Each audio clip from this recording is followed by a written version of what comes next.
سامعین کرام، نبی اکرم صلی اللہ علیہ وآلہ وسلم کا خطبہ حجۃ الوداع یہ انسانی چارٹر کا ایک ایسا خطبہ ہے جو میرے آقا علیہ السلام نے دنیا سے رخصت ہوتے وقت لوگوں کے سامنے بیان فرمایا۔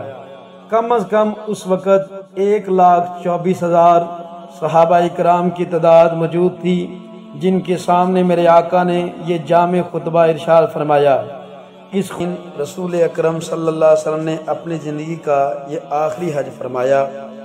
اس روز آپ نے ایک جامع خطبہ دیا جس کو خطبہ حجۃ الوداع کہتے ہیں۔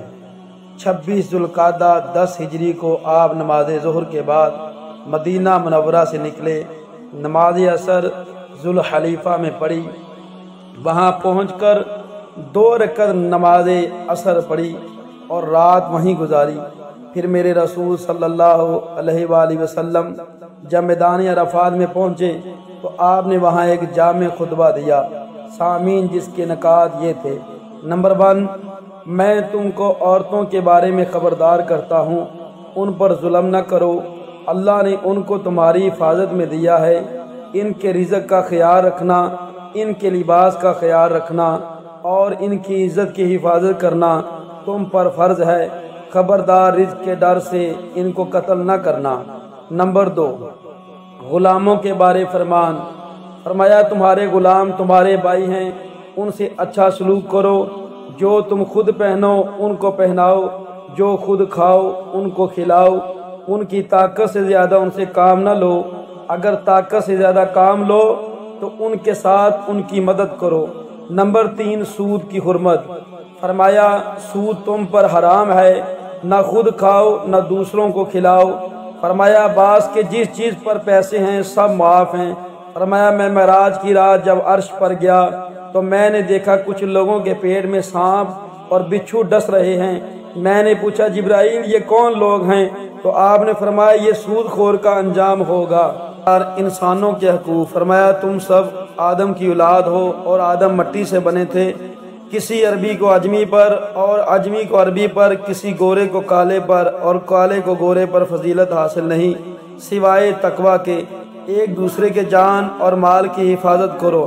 نمبر 5، جاہلیت کا رد فرمایا، سن لو، جاہلیت کی ہر چیز میرے قدموں تلے ہے، تمام رسومات کے خاتمے کا میں آج اعلان کرتا ہوں۔ میں تم میں 2 ایسی چیزیں چھوڑ کر جا رہا ہوں، اگر ان کو تھام کر رکھو گے تو تم کبھی گمراہ نہیں ہوگے، ایک کتاب اللہ اور دوسری میرے اہل بیت کی محبت۔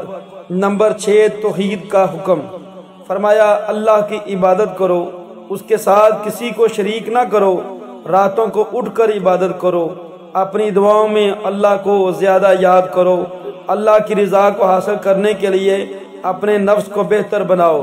نمبر 7، دیگر مذاہب کا احترام فرمایا، دوسروں کے مذاہب کا خیال رکھو، غیر مسلموں کو جو تمہارے ماتحت ہوں ان کی تکلیف نہ دو جب تک وہ تمہارے مذہب کو برا نہ کہے۔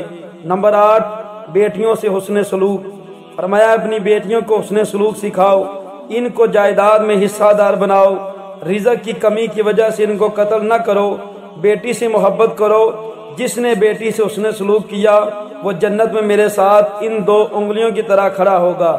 نمبر 9، مولا علی رضی اللہ عنہ کی شان 1,24,000 صحابہ کرام کی موجودگی میں رسول صلی اللہ علیہ وسلم نے فرمایا، جس کا میں مولا ہوں اس کا علی مولا ہے۔ نمبر 10، جاسوسی کا رد فرمایا، جاسوسی نہ کرو کیونکہ یہ حرام ہے، تم لوگوں کے عیب تلاش نہ کرو، کسی کا عیب ظاہر نہ کرو، تم اس کو چھپاؤ، اللہ قیامت کے روز تمہارے عیبوں کو چھپا دے گا۔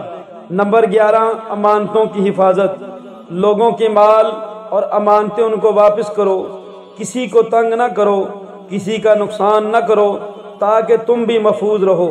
نمبر 12، اعمال کا سوال یاد رکھو، تم کو کل قیامت میں اللہ سے ملنا ہے اور اللہ تم سے تمہارے اعمال کے بارے میں سوال کرے گا۔ نمبر 13، زنا کی حرمت فرمایا، زنا نہ کرو کیونکہ وہ نسلوں کو بگاڑ دیتا ہے۔ نمبر 14، صحابہ سے سوال فرمایا، کیا میں نے تم کو پیغام پہنچا دیے؟ سب صحابہ نے کہا، جی پہنچا دیے۔ آج کے دن تمہارا دین مکمل ہو گیا ہے۔ نمبر 15 11 چینل کو سبسکرائب کر دیں۔ اللہ آپ کا خاتمہ ایمان پر فرمائے، آمین ثم آمین۔